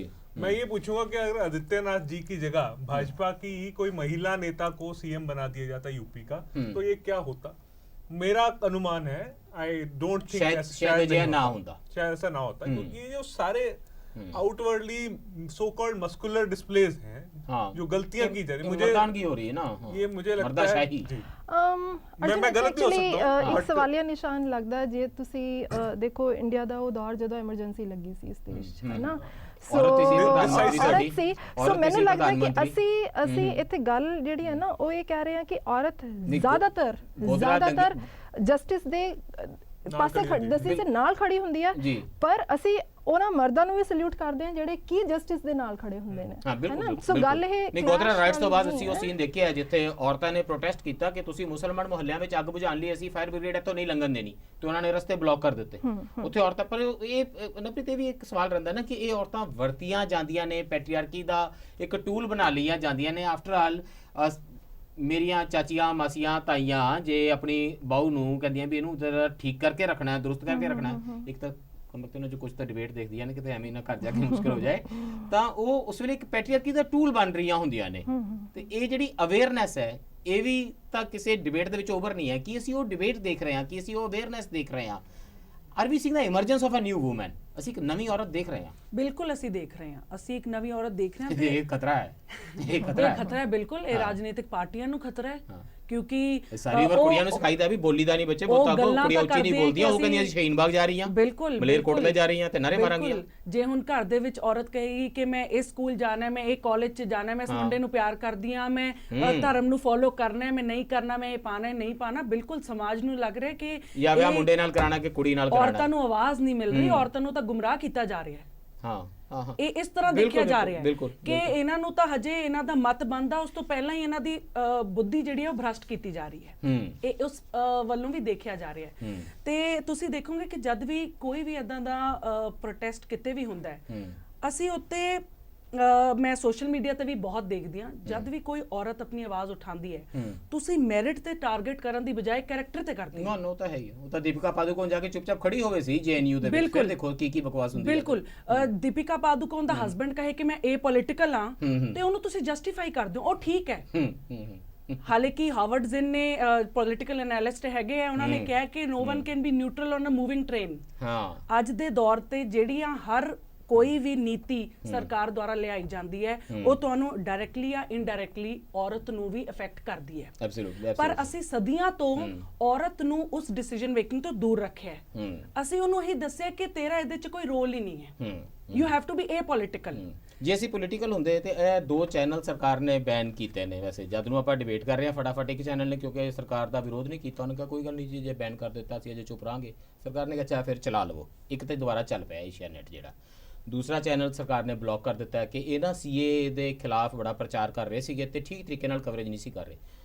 ਇਹ ਤਾਂ ਇੱਕ ਵੱਖਰਾ ਸਵਾਲ ਹੈ, ਪਰ ਮੈਨੂੰ ਕਦੀ ਇਦਾਂ ਦੀ ਖਬਰ ਪੜ੍ਹਨ ਨੂੰ ਨਹੀਂ ਮਿਲੀ ਵੀ ਭਾਈ ਇਹ ਚੈਨਲ ਨਾ ਜੈਂਡਰ ਜਸਟਿਸ ਠੀਕ ਨਹੀਂ ਕਰਦਾ, ਇਹ ਔਰਤਾਂ ਨੂੰ ਬਰਾਬਰ ਦੀ ਜਗ੍ਹਾ ਨਹੀਂ ਦਿੰਦਾ, ਏਐਸਪੀ ਸਿੰਘ ਦਾ ਦਲੀਲ ਪ੍ਰੋਗਰਾਮ ਵਿੱਚ ਔਰਤਾਂ ਦੀ ਸ਼ਮੂਲੀਅਤ ਬਹੁਤ ਘੱਟ ਹੈ, ਇਸ ਕਰਕੇ ਇਹਨੂੰ ਬੈਨ ਕੀਤਾ ਜਾਂਦਾ ਹੈ ਜਾਂ ਇਹ ਚੈਨਲ ਬੈਨ ਕੀਤਾ ਜਾਂਦਾ ਹੈ, ਇਹ ਜੈਂਡਰ ਜਸਟਿਸ ਠੀਕ ਤਰੀਕੇ ਨਾਲ ਟਾਈਮ ਡਿਵੀਜ਼ਨ ਨਹੀਂ ਹੈ।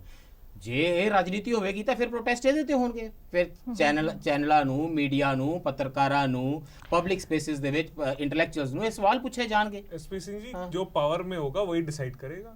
जो पावर में है, सेंटर में बैठा है, उसको लग रहा है कि ये चैनल मेरी एंटी बात कर रहे हैं, मैं उसको बैन करता हूं। ਚਲੋ ਬ੍ਰੇਕ ਲਈ ਰੁਕਦੇ ਹਾਂ ਤੇ ਆ ਕੇ ਗੱਲ ਕਰਦੇ ਹਾਂ ਵੀ ਪਾਵਰ ਵਿੱਚ ਹੋਣ ਦਾ ਕੀ ਮਾਇਨਾ ਹੁੰਦਾ ਹੈ ਤੇ ਉਹ ਕਿਹੜੀ ਦੁਨੀਆ ਦੀ ਖੁੱਡ ਹੈ ਜਿੱਥੇ ਔਰਤਾਂ ਦੁਨੀਆ ਵਿੱਚ ਪਾਵਰ ਵਿੱਚ ਨੇ, ਉਹਦੀ ਗੱਲ ਕਰਦੇ ਹਾਂ, ਪਤਾ ਦਿੰਦੇ ਹਾਂ ਆਫਟਰ ਦਿਸ ਬ੍ਰੇਕ।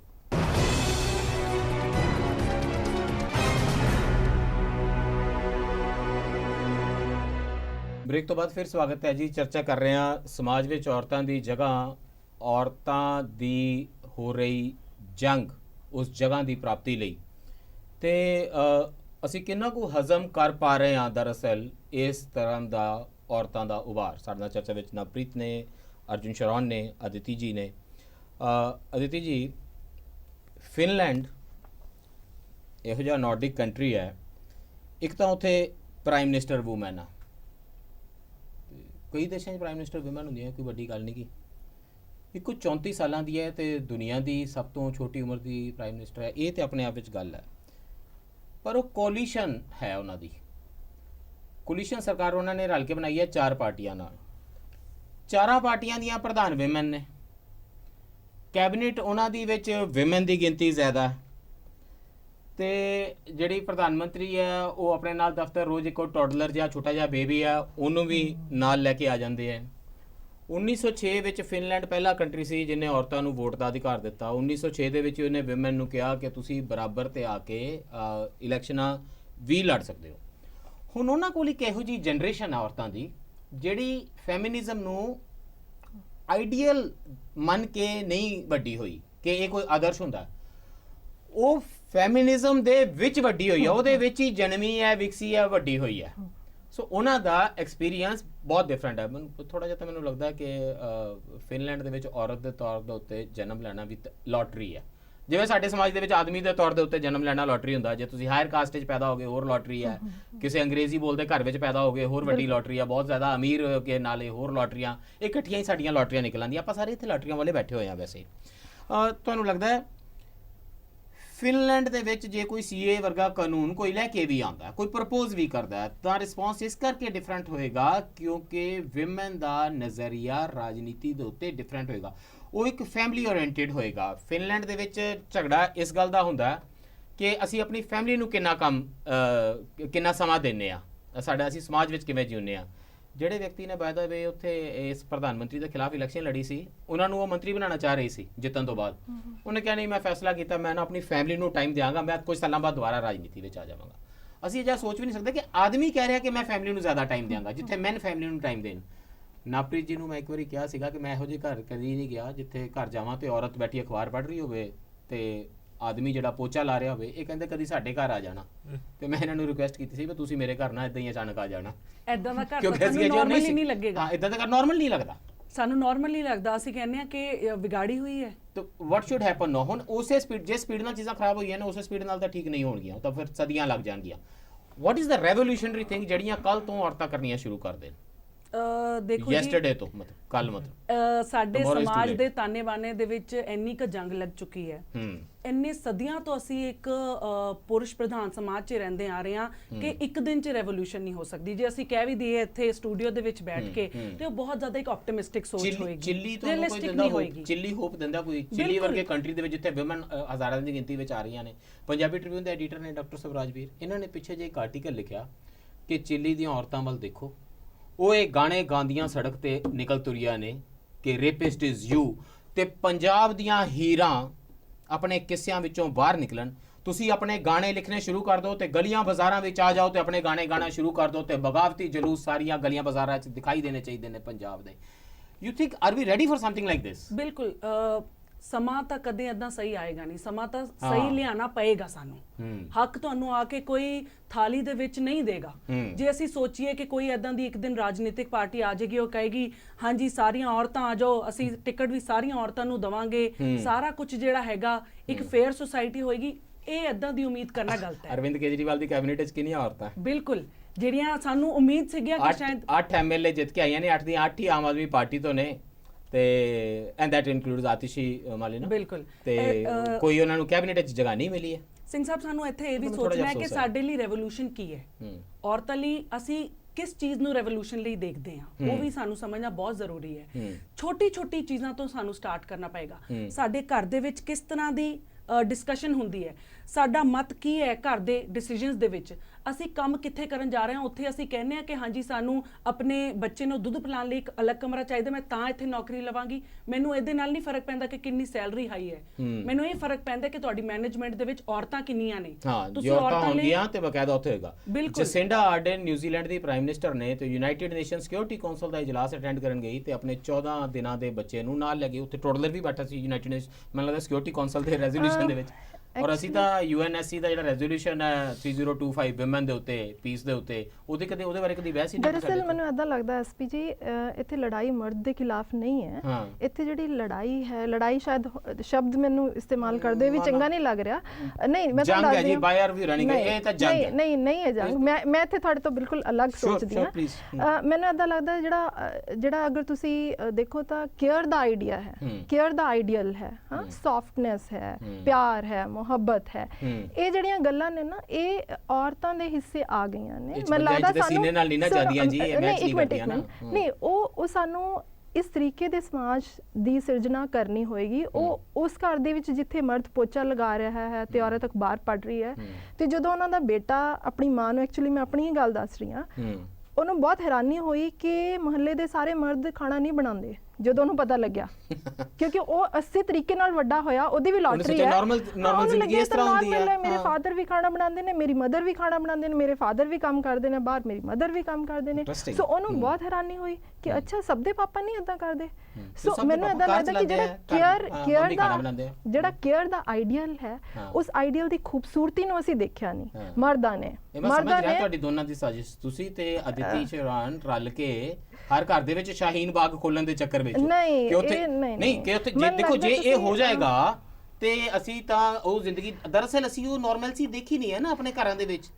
ਅਸੀਂ ਨਾਰਮਲ ਜ਼ਿੰਦਗੀ ਦੇਖੀ ਨਹੀਂ ਹੈ। ਜਿਹੜੀ ਨਿਵੇਦਿਤਾ ਮੈਨਨ ਦੀ ਕਿਤਾਬ ਹੈ ਸੀਇੰਗ ਲਾਈਕ ਅ ਫੈਮਿਨਿਸਟ, ਉਹ ਕਹਿੰਦੀ ਹੈ ਕਿ ਅਸੀਂ ਦਰਅਸਲ ਇਮੇਜਿਨ ਹੀ ਨਹੀਂ ਕਰਦਾ ਕਿ ਐਕਚੁਅਲੀ ਸਾਮਾ ਸਮਾਜ ਕਿਸ ਕਿਸਮ ਦਾ ਹੋਵੇਗਾ। ਇਹ ਬਹੁਤ ਖੂਬਸੂਰਤ ਡਰਦਾ ਵੀ ਹੈ, ਸਮਾਜ ਨੂੰ ਇਹ ਲੱਗਦਾ ਹੈ, ਪਰਿਵਾਰਾਂ ਨੂੰ ਇਹ ਲੱਗਦਾ ਕਿ ਪਤਾ ਨਹੀਂ ਕੀ ਹੋ ਜਾਏਗਾ ਜੇ ਅਸੀਂ ਔਰਤਾਂ ਨੂੰ ਸੇਮ ਪੱਧਰ ਤੇ ਲਿਆਏ, ਤੇ ਪਤਾ ਨਹੀਂ ਕੀ ਹੋ ਜਾਏਗਾ। ਪਰ ਅਦਿਤੀ ਐਕਚੁਅਲੀ ਰਿਐਲਿਟੀ ਚ ਜੇ ਤੁਸੀਂ ਉਹ ਫੈਮਿਲੀਜ਼ ਜਾਂ ਕੋਈ ਐਕਸਪੀਰੀਅੰਸ ਹੈ ਤੁਹਾਡਾ ਥੋੜਾ ਬਹੁਤ ਵੀ, ਜਿੱਥੇ ਪਰਿਵਾਰ ਦੇ ਵਿੱਚ ਕਿਸਮ ਦੀ ਬਰਾਬਰੀ ਹੈ, ਪੂਰੀ ਤਰ੍ਹਾਂ ਮੈਂ ਕਹਾਂਗੀ ਹਰ ਪਰਿਵਾਰ 'ਚ ਨਹੀਂ ਹੁੰਦੀ, ਪਰ ਜਿੱਥੇ ਕੁਝ ਬਰਾਬਰੀ ਹੈ, ਉਸ ਪਰਿਵਾਰ ਦਾ ਅਗਰ ਤੁਸੀਂ ਐਕਸਪੀਰੀਅੰਸ ਦੇਖੋ ਤਾਂ, ਜਾਂ ਅਗਰ ਤੁਹਾਡੇ ਕਿਸੇ ਵੀ ਤਰੀਕੇ ਨਾਲ ਤੁਹਾਡੇ ਨੇੜੇ ਤੇੜੇ ਕੁਝ ਹੈ, ਤੁਸੀਂ ਦੇਖੋ ਇਹ ਬਹੁਤ ਖੂਬਸੂਰਤ ਐਕਸਪੀਰੀਅੰਸ ਹੈ। ਇਹ ਕੋਈ ਆਦਾ ਨਹੀਂ ਹੈ ਜਿਸ ਤੋਂ ਅਸੀਂ ਡਰੀਏ। ਕਸ਼ਮੀਰ ਦੀਆਂ ਗਲੀਆਂ ਵਿੱਚ ਬਿਆਨੀਆਂ ਕੀ ਹੋਵੇਗਾ, ਸੀਏ ਤੇ ਬਿਆਨੀਆਂ ਕੀ ਹੋਵੇਗਾ, ਫਾਰਮ ਵਿਮਨ ਬਾਰੇ ਕੀ ਹੋਵੇਗਾ, ਇਹ ਫੈਮਿਲੀ ਵਿੱਚ ਡਿਸਾਈਡ ਹੋ ਜਾਂਦਾ। ਦਰਅਸਲ ਲੌਜੀਕ ਆਫ ਪੋਲਿਟਿਕਸ ਉੱਥੇ ਬਿਲਡ ਹੁੰਦਾ ਤੇ ਇੰਪਲੀਮੈਂਟ ਜਿਹੜਾ ਉਹ ਗਲੀਆਂ ਬਾਜ਼ਾਰਾਂ ਵਿੱਚ ਹੁੰਦਾ। ਅਸੀਂ ਖੂਬਸੂਰਤ ਸਮਾਜ ਸਿਰਜਾਂਗੇ ਐਸਪੀ ਜੀ ਜੇ ਅਸੀਂ ਇਹ ਸਾਰੇ ਆਈਡੀਅਲਸ ਨੇ ਨਾ ਜਿਹੜੇ, ਉਹਨਾਂ ਦੇ ਨਾਲ ਅਗਰ ਅਸੀਂ ਆਪਣੀ ਜ਼ਿੰਦਗੀ ਨੂੰ ਜਿਉਣਾ ਸ਼ੁਰੂ ਕਰੀਏ ਤਾਂ ਸ਼ਾਇਦ ਇੱਕ ਮਰਦ ਇਹ ਦੇਖ ਪਾਏਗਾ, ਉਹਦੇ ਲਈ ਬਹੁਤ ਖੂਬਸੂਰਤ ਹੋ ਪਾਏਗਾ। ਤੁਸੀਂ ਆਪਣੀ ਕੁੜੀ ਲਈ ਘਰੋਂ ਰਿਸ਼ਤਾ ਲੱਭਣ ਨਹੀਂ ਜਾਓਗੇ, ਮੈਟਰੀਮੋਨੀਅਲ ਦੇ ਵਿੱਚ ਇਹ ਨਹੀਂ ਦੇਖੋਗੇ ਮੁੰਡੇ ਦੀ ਪ੍ਰਾਪਰਟੀ ਕਿੰਨੀ ਹੈ ਤੇ ਖੂਬਸੂਰਤ ਸਮਾਜ ਕਿੱਦਾਂ ਹੋਏਗਾ ਜੀ, ਘਰ ਬਰਬਾਦ ਹੋ ਜਾਏਗਾ। ਤੁਸੀਂ ਮੈਨਸਪਲੇਨਿੰਗ ਕਰ ਰਹੇ ਹੋ ਕਿ ਆਪਣਾ ਪੁਆਇੰਟ ਉਹਨਾਂ ਨੂੰ ਦੱਸ ਰਹੇ ਹੋ। ਮੇਰੀ ਗੱਲ ਸੁਣੋ, ਮੈਂ ਕਹਿ ਰਿਹਾ ਮੇਰੇ ਬਹੁਤ ਸਾਰੇ ਵਿਊਅਰਸ ਦੇ ਮਨ ਦੇ ਵਿੱਚ ਇਹ ਸਵਾਲ ਆਉਂਦਾ ਹੈ ਕਿ ਭਾਈ ਤੁਸੀਂ ਮੇਰੀ ਕੁੜੀਆਂ ਨੂੰ ਹੁਣ ਤੁਸੀਂ ਦੱਸਣਾ ਕਿ ਉਹ ਆਪਣੇ ਆਪ ਜਾ ਕੇ ਲੱਭ ਲੇਗੀ, ਉਹਨੂੰ ਕਿੰਨੀ ਸਮਝ ਹੈ ਜੀ, 17-18 ਸਾਲਾਂ ਦੀ ਕੁੜੀ ਹੈ ਜੀ, ਉਹ ਕਹਿੰਦੀ ਜੀ ਮੈਨੂੰ ਫਲਾਣਾ ਮੁੰਡਾ ਚੰਗਾ ਲੱਗਦਾ ਹੈ ਜੀ, ਉਹ 22 ਸਾਲਾਂ ਦੀ ਉਮਰ 'ਚ ਕਹੇਗੀ ਮੈਂ ਬੱਚਾ ਪੈਦਾ ਕਰਨਾ ਕਿ ਨਹੀਂ, ਮੈਂ ਡਿਸਾਈਡ ਕਰਾਂਗੀ, ਮੈਂ ਨਹੀਂ ਸੁਣਾਂਗੀ ਕਿਸੇ ਦੀ। ਮਸਲਾ ਕੁੜੀ ਦੀ ਪ੍ਰੋਬਲਮ ਨਹੀਂ ਹੈ, ਉਹ ਪਾਜੀ ਦਾ ਮਸਲਾ ਹੈ। ਜਿਹੜੇ ਬਹੁਤ ਫਿਕਰਮੰਦ ਹੋਏ ਨੇ ਉਹਨਾਂ ਨੂੰ ਫਿਕਰ ਛੱਡਣੀ ਚਾਹੀਦੀ ਹੈ, ਉਹ ਫਿਕਰ ਛੱਡ ਦੇਣ, ਉਹ ਦੇਖਣ ਜ਼ਿੰਦਗੀ ਕਿੰਨੀ ਖੂਬਸੂਰਤ ਹੈ। ਜੇ ਧੀ ਨੂੰ ਦਹੇਜ ਨਹੀਂ ਦੇਣਾ ਪਏਗਾ, ਜੇ ਧੀ ਬਰਾਬਰ ਵਾਲੇ ਰਿਸ਼ਤੇ 'ਚ ਰਹੇਗੀ ਆਪਣੇ ਜੋ ਵੀ ਘਰ 'ਚ ਅੱਗੇ ਜਾ ਕੇ, ਇਟ ਵਿਲ ਬਹੁਤ ਖੂਬਸੂਰਤ ਜ਼ਿੰਦਗੀ ਹੋਏਗੀ। ਇੱਕ ਪ੍ਰੋਟੈਸਟ ਹੋਇਆ ਸੀਏ ਦੇ ਉੱਤੇ, ਇੱਕ ਕੋਈ ਲੜਕੀ ਇੱਕ ਸਲੋਗਨ ਲੈ ਕੇ ਆ ਗਈ, ਫ੍ਰੀ ਕਸ਼ਮੀਰ, ਪਤਾ ਨਹੀਂ ਉਹਦਾ ਕੀ ਮਾਇਨਾ ਸੀ, ਪਰ ਸਾਰਾ ਪ੍ਰੋਟੈਸਟ ਉਹਦੇ ਲਿਖੇ ਲੱਗ ਗਿਆ। ਹਾਂਜੀ, ਪਾਕਿਸਤਾਨ ਦੇ ਵਿੱਚ ਇੱਕ ਬਹੁਤ ਵੱਡਾ ਜਲੂਸ ਨਿਕਲਿਆ ਕੁਝ ਘੰਟੇ ਪਹਿਲੇ ਔਰਤਾਂ ਦਾ, ਉਹਨੇ ਹਿਲਾ ਕੇ ਰੱਖ ਦਿੱਤਾ ਪਾਕਿਸਤਾਨ। ਪਰ ਇੱਕ ਨੌਜਵਾਨ ਲੜਕੀ ਉੱਥੇ ਹੱਥ ਵਿੱਚ ਤਖਤੀ ਲੈ ਕੇ ਚੱਲ ਰਹੀ ਸੀ, ਉਹਦੇ ਤੇ ਲਿਖਿਆ ਸੀ ਮੇਰਾ ਜਿਸਮ ਮੇਰੀ ਮਰਜ਼ੀ। ਤੂਫਾਨ ਆਇਆ ਪਿਆ ਸਾਰੇ ਪਾਕਿਸਤਾਨ ਦੇ ਵਿੱਚ ਕਿ ਇਹ ਤਾਂ ਜੀ ਮਗਰਿਬ ਦੀ ਕਲਚਰ ਹੈ, ਇਹ ਸਾਡੇ ਦੇਸ਼ ਤੇ ਥੋਪਿਆ ਜਾ ਰਿਹਾ ਹੈ, ਇਸਲਾਮ ਤਾਂ ਇੰਨੀ ਜਗ੍ਹਾ ਦਿੰਦਾ ਹੈ, ਕਿਸੇ ਔਰਤ ਦਾ ਕਹਿਣ ਦਾ ਕੀ ਮਤਲਬ ਹੁੰਦਾ ਹੈ ਕਿ ਤੁਸੀਂ ਆਪਣੀ ਭੈਣ ਨੂੰ ਆਪਣੀ ਮਾਂ ਨੂੰ ਕਹੋਗੇ ਕਿ ਉਹ ਕਹਿ ਸਕੇ ਕਿ ਮੇਰਾ ਜਿਸਮ ਤੇ ਮੇਰੀ ਮਰਜ਼ੀ। ਮਤਲਬ ਮੈਨੂੰ ਇਹ ਤਾਂ ਇਹ ਨਹੀਂ ਪਤਾ ਕਿ ਮੈਂ ਕਿਵੇਂ ਨਹੀਂ ਕਹਿ ਸਕਦਾ, ਮਤਲਬ ਹੋਰ ਕਿਸ ਦਾ ਜਿਸਮ ਤੇ ਕਿਸ ਦੀ ਮਰਜ਼ੀ ਹੈਗੀ। ਪਰ ਇਹ ਇਮੀਡੀਏਟਲੀ ਬਹੁਤ ਸਾਰੇ ਪਰਿਵਾਰਾਂ ਦੇ ਵਿੱਚ ਚਿੰਤਾ ਤਾਂ ਸ਼ੁਰੂ ਕਰ ਦੇਵੇਗਾ ਜਿਸ ਤਰ੍ਹਾਂ ਦੀ ਗੱਲਾਂ ਤੁਸੀਂ ਕਰਦੇ ਹੋ। ਤੁਸੀਂ ਕਹਿੰਦੇ ਹੋ ਭਾਜੀ ਦੀ ਪ੍ਰੋਬਲਮ ਹੈ, ਭਾਜੀ ਤਾਂ ਉਹਨੇ ਤੱਤੇ ਹੋਏ ਫਿਰਦੇ ਨੇ, ਹੋ ਸਕਦਾ ਟੀਵੀ ਬੰਦ ਕਰਕੇ ਚਲੇ ਗਏ ਹੁਣ ਦੂਜੇ ਭਾਜੀ ਬੈਠੇ ਨੇ। ਨਹੀਂ, ਜ਼ਿੰਦਗੀ ਥੋੜੀ ਆਸਾਨ ਹੋਏਗੀ, ਭਾਜੀ ਨੂੰ ਇਹ ਸਮਝਣਾ ਚਾਹੀਦਾ। ਤੇ ਇਹ ਜਿਹੜੇ ਮੁਸ਼ਕਿਲ ਪੋਲੀਟੀਕਲ ਸਵਾਲ ਨੇ, ਉਹ ਅੰਤ ਨੂੰ ਕਿੱਥੇ ਜਾ ਰਹੇ ਨੇ? ਔਰਤਾਂ ਜਿਹੜੇ ਪਿਆਰ ਕਰਾਂਗੀ ਜਾਂ ਪੋਲਿਟਿਕਸ ਕਰਾਂਗੀ, ਔਰਤਾਂ ਜਿਹੜੇ ਮੁਸ਼ਕਿਲ ਪੋਲੀਟੀਕਲ ਸਵਾਲ ਵੀ ਚੱਕ ਰਹੀਆਂ ਨੇ, ਉਹਦੇ ਲਈ ਪਹਿਲੀ ਗੱਲ ਤਾਂ ਇਹ ਹੈ ਐਸਪੀ ਜੀ, ਕਰੇਜ ਚਾਹੀਦਾ, ਹਿੰਮਤ ਚਾਹੀਦੀ ਹੈ। ਸੋ ਜਦੋਂ ਔਰਤ ਦੇ ਵਿੱਚ ਅਸੀਂ ਹਿੰਮਤ ਨੂੰ ਰੈਕਗਨਾਈਜ਼ ਨਹੀਂ ਕਰਦੇ ਆਮ ਤੌਰ ਤੇ, ਪਰ ਉਹ ਹਿੰਮਤ ਸਾਨੂੰ ਰੈਕਗਨਾਈਜ਼ ਕਰਨੀ ਪਏਗੀ। ਮਰਦ ਦੀ ਮਰਦਾਨਗੀ ਦੀ ਗੱਲ ਹੁੰਦੀ ਹੈ, ਔਰਤ ਦੇ ਹਿੰਮਤ ਦੀ ਹੋਣ ਦੀ ਗੱਲ ਨਹੀਂ ਹੁੰਦੀ। ਉਹਦੇ ਲਈ ਕੋਈ ਸ਼ਬਦ ਵੀ ਨਹੀਂ ਆਪਣੇ ਕੋਲ, ਹੈ ਨਾ। ਸੋ ਇਹਦੇ ਜਿਹੜੇ ਮੁਸ਼ਕਿਲ ਮਰਦਾਨਗੀ ਦਾ ਕੋਈ ਨਹੀਂ, ਮੈਂ ਨਹੀਂ ਚਾਹੁੰਦੀ ਕਿ ਉਦਾਂ ਦਾ ਕੋਈ ਸ਼ਬਦ ਆਏ। ਮਰਦਾਨਗੀ ਲੋੜ ਵੀ ਨਹੀਂ ਹੈ, ਸਾਨੂੰ ਮਰਦਾਨਗੀ ਸ਼ਬਦ ਦੀ ਵੀ ਲੋੜ ਨਹੀਂ ਸੀ, ਪਰ ਦਰਅਸਲ ਦੇਖੋ ਅਸੀਂ ਕਾਊਂਟਰ ਸ਼ਬਦ ਵੀ ਨਹੀਂ ਬਣਾਇਆ। ਨਹੀਂ ਹੈ ਸਾਡੇ ਕੋਲ, ਹੈਗੇ ਨਹੀਂ ਸਾਡੇ ਕੋਲ। ਅਸੀਂ ਮੰਨਦੇ ਹਾਂ, ਅਸੀਂ ਮੰਨ ਕੇ ਚੱਲਦੇ ਜਿਵੇਂ ਔਰਤਾਂ ਕੋਲ ਹਿੰਮਤ ਨਹੀਂ ਹੈ, ਪਰ ਜਿਹੜੇ ਤੁਸੀਂ ਐਗਜ਼ਾਮਪਲ ਦਿੱਤੇ, ਔਰਤਾਂ ਕੋਲ ਹਿੰਮਤ ਹੈ। ਉਹ ਮੁਸ਼ਕਿਲ ਪੋਲੀਟੀਕਲ ਸਵਾਲ ਚੱਕਦੀਆਂ ਨੇ ਤੇ ਉਹ ਪੋਲੀਟੀਕਲ ਸਵਾਲ ਦਰਅਸਲ ਉੱਥੇ ਹੀ ਖਤਮ ਨਹੀਂ ਹੋ ਜਾਂਦੇ ਇੱਕ ਬ੍ਰੈਕਟ ਤੱਕ। ਉਹ ਸਾਨੂੰ ਇੱਕ ਖੂਬਸੂਰਤ ਦੁਨੀਆ ਵੱਲ ਜਾਂ ਉਹਦੇ ਸੁਪਨੇ ਵੱਲ ਲੈ ਕੇ ਜਾਂਦੇ ਨੇ, ਜਿੱਥੇ ਕਿ ਅਸੀਂ ਇਨਸਾਨ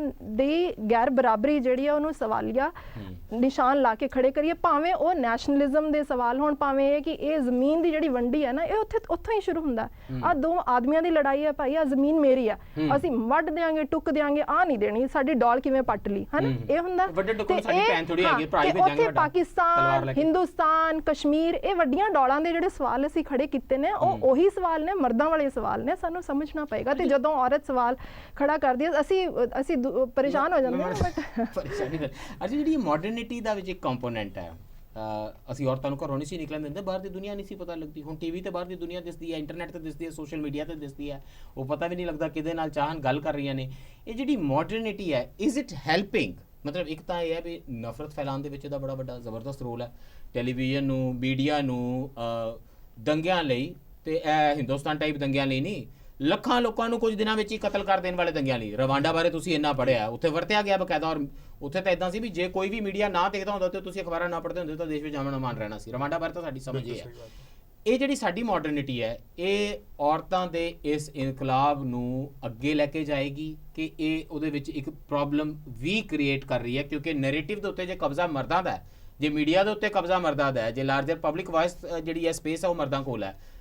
ਮਰਦ ਸ਼ਬਦ ਵੈਸੇ ਆਪਣੇ ਵਿੱਚ ਬੜਾ ਪ੍ਰੋਬਲਮੈਟਿਕ ਹੈ, ਮੈਂ ਥੋੜੀ ਬੜੀ ਜਨਰਲਾਈਜ਼ ਦੀ, ਆਦਮੀਆਂ ਕੋਲ, ਮੇਲਸ ਕੋਲ, ਸਾਡੇ ਕੋਲ ਸਹੀ ਸ਼ਬਦ ਹੈ नहीं कि ਗੱਲ ਕਰਨ ਲਈ, ताकि एक ऑब्स्टेकल भी बन सकती है। देखिए किसी भी तरह की टेक्नोलॉजी या प्रोग्रेस जो होती है, सोशल मीडिया को एक बड़ा एम्पावरिंग सा टूल माना गया था, पर आज देखिए कितनी विमेन्स जो हैं, स्टेट्समैन, पॉलिटिकल लीडर्स, एक्टिविस्ट, वो ट्विटर और फेसबुक को छोड़ देती हैं। उनको रोज भर भर के गालियां दी जाती हैं, उन पे रेप के बोला जाता है तो हम रेप करेंगे, ये करेंगे, वो करेंगे। सो जब तक जो पावर की इक्वेशन है उसके ऊपर अटैक नहीं किया जाएगा, जो सेंटर पॉइंट है, तब तक ये नई चीज बदलेगी। दूसरा, मॉडर्निटी की आपने बात की तो मैं बताना चाहूंगा कि पिछले हफ्ते मैंने किताब आई है फियरलेस फ्रीडम, कविता कृष्णन जी ने लिखी है, तो एक एग्जाम्पल देती है। निशा पहुजा जी की डॉक्यूमेंट्री आई थी, तो उसमें दो लोग कैरेक्टर्स की बात की गई थी। एक जो एक लड़की है त्रिवेदी, वो दुर्गा वाहिनी में करती है काम और कहती है आई एम अ वुमन और मेरे पिता जो कहेंगे करूंगी, पर मैं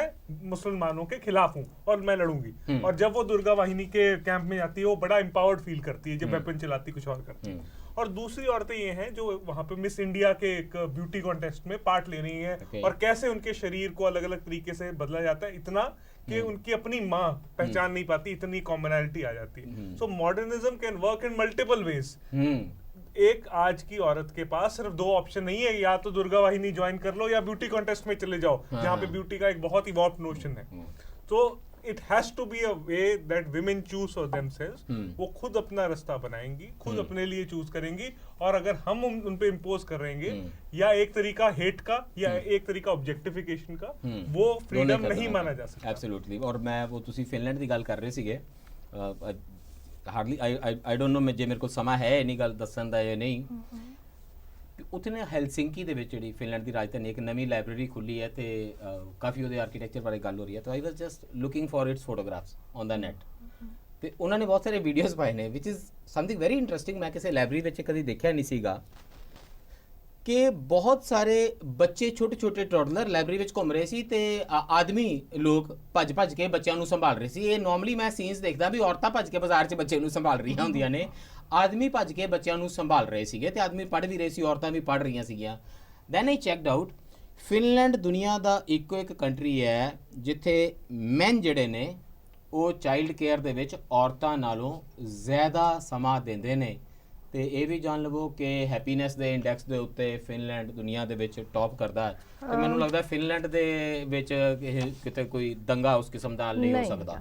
ਭਾਜੀ ਜਦੋਂ ਉਹ ਜਿਹੜੇ ਸਾਰੇ ਪਿਓ ਨੇ ਉਹਨਾਂ ਦੇ ਰਿਸ਼ਤੇ ਆਪਣੇ ਬੱਚਿਆਂ ਨਾਲ ਖੂਬਸੂਰਤ ਹੋਣਗੇ, ਤੇ ਵੱਡੇ ਹੋ ਕੇ ਨਾ ਉਹ ਪਿਓ ਆਪਣੇ ਦਿਲ ਦੀਆਂ ਗੱਲਾਂ ਵੀ ਕਰ ਸਕਣਗੇ ਉਹਨਾਂ ਨਾਲ, ਜਿਹੜੇ ਸਾਡੇ ਭਾਜੀ ਜਿਹੜੇ ਦੇਖ ਰਹੇ ਨੇ ਸ਼ਾਇਦ ਉਹ ਨਾ ਕਰ ਸਕਦੇ ਹੋਣ।